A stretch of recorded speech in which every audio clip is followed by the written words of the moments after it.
చంద్ర రాజేశ్వరరావు శత జయంతి ఉత్సవాలను ఘనంగా నిర్వహించేందుకు సిపిఐ నేతలు భారీ ఏర్పాట్లు చేశారు.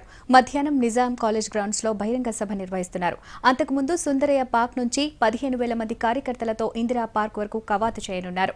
రాష్ట్రం నలుమూలల నుంచి లెఫ్ట్ కార్యకర్తలు పెద్ద సంఖ్యలో హైదరాబాద్ తరలివస్తున్నారు.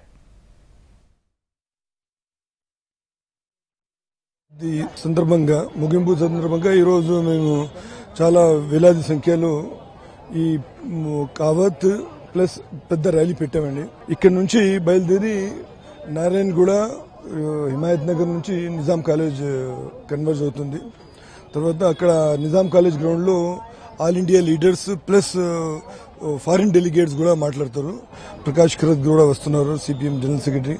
కమిటీ సుధాకర్ రెడ్డి గారు ఆల్ ఇండియా మన సిపిఐ జనరల్ సెక్రటరీ ఉంటారు.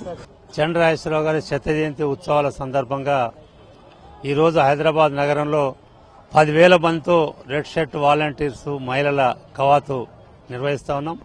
సుందరయ్య విజ్ఞాన కేంద్రం నుండి సరిగ్గా 1 గంటకు ప్రారంభమై AITC Himayat Nagar old MLA quarters మీదుగా నిజాం కాలేజ్ చేరుతుంది. ఏఐటీసీ ఆఫీస్ వద్ద CPI all India general secretary Suravaram Sudhakar Reddy గారు, విదేశీ ప్రతినిధులు అక్కడ సెల్యూట్ తీసుకుంటారు.